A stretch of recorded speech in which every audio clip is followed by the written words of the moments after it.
students. Today's topic is describe an interesting thing that you have learned from a foreign culture. जो आपके culture के अलावा दूसरे जो कल्चर में है उनमें से कोई भी चीज आपको अच्छी लगी हो, इंटरेस्टिंग लगी हो, उसके बारे में बताना है. Vocab and idioms used in this cue card are renowned. It means famous. Nap means short sleep, like झपकी लेते हो ना जब. Astonished. It means surprised. Diligently. With hard work. Scold means डांटना, talk harshly. Productivity means efficiency. Sample answer is since my childhood, I have heard many things about my culture. Even my country includes diverse cultures of all religions and communities. Although I love my culture, I love one thing from a foreign culture. I love to watch Korean dramas, also known as K-drama. Its plots are always unique and more entertaining than others. When I was watching a renowned K-drama called Business Proposal, I got to know about Korean culture.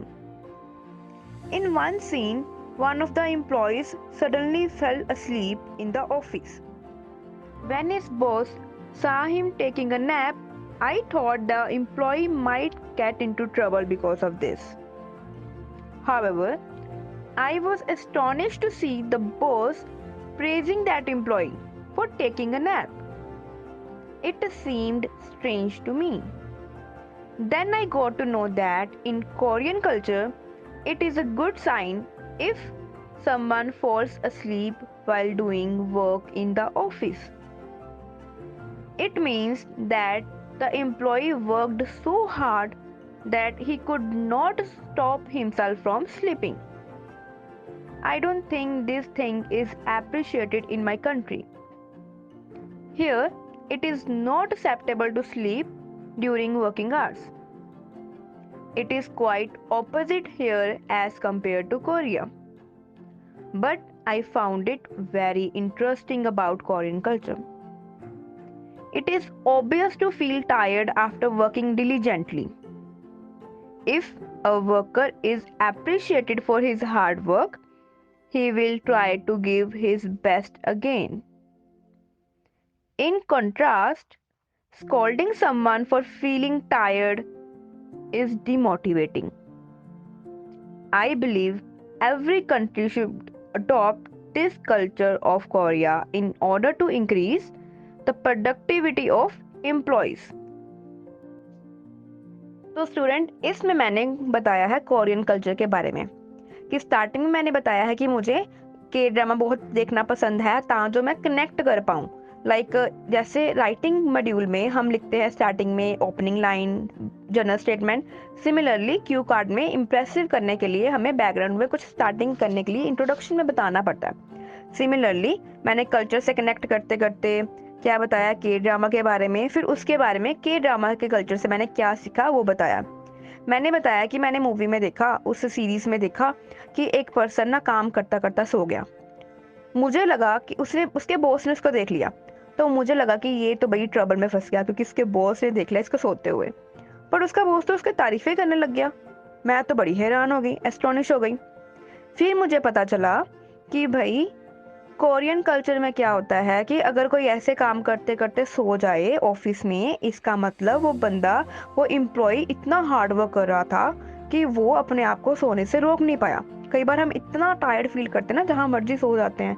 Similarly तो मुझे नहीं लगता कि ऐसी चीज़ है जो मेरी country में अप्रिशिएट की जाती है. मतलब वहाँ पे कोई सो जाए तो उसको अप्रिशिएट करे थे कि आपने हार्ड वर्क किया, thank you for your hard work, ऐसा करके ना. तो लेकिन हमारी कंट्री में ऑब्वियसली डांटते हैं कि क्यों सो गए, काम पे फोकस करो, घर में सो, ये वो है ना. कई बार होता ही है कि हम एक्स्ट्रा काम करते हैं, हार्ड वर्क करते हैं, तो हमें पता नहीं चलता कब हम सो जाते हैं, नींद इतनी आई होती है, राइट. तो ऐसे क्या है कि अगर कोई बंदा हार्ड वर्क कर रहा है तो अगर हम उसको उसके हार्ड वर्क के लिए उसको तारीफें करेंगे, अप्रिशिएट करेंगे, तो ऑब्वियसली वो दोबारा हार्ड वर्क करेगा। लेकिन अगर उसको डांटेंगे तो वो डिमोटिवेटिंग फील करेगा कि नहीं, मेरा डिमोटिवेट हो गया, बोले काम करने का मन नहीं करा, फाइन। तो या फिर वो अप्रिशिएटेड फील नहीं करेगा तो इतना प्रोडक्टिवली काम नहीं करेगा, राइट। तो मुझे उनके कल्चर से ये अच्छा लगा कि हाँ, अगर सो गया कोई बात नहीं, वहाँ पे एक्सेप्टेड है, वहाँ पे चलता है। हाँ, उनमें नॉर्मल है कि अगर वो सो जाए तो उनको अप्रिशिएट करते हैं ऑफिस में, ठीक है। तो मुझे लगता है कि ये सारे कल्चर में होना चाहिए, सारी कंट्रीज को ये चीज़ देखनी चाहिए। ऑब्वियसली इनको एम्प्लॉयज़ को अप्रिशिएट करना चाहिए। तो स्टूडेंट्स, मुझे बताइए कि इसके अलावा आपको कौन सा टॉपिक जो डिफिकल्ट लगता है, मैं अपने चैनल पे अपलोड करने का ट्राई करूँगी। और आपको यूट्यूब पे वीडियोस चाहिए क्यू कार्ड्स की, या फिर मेरी पीडीएफ चाहिए क्यू कार्ड का, या फिर बुक चाहिए, मतलब आपको क्या प्रेफर है वो मुझे कमेंट में ज़रूर बताना। आपकी जो डिमांड होएगी उसके अकॉर्डिंग ही सारी नेक्स्ट जो है स्टेप होएगा। Thanks for watching, bye bye.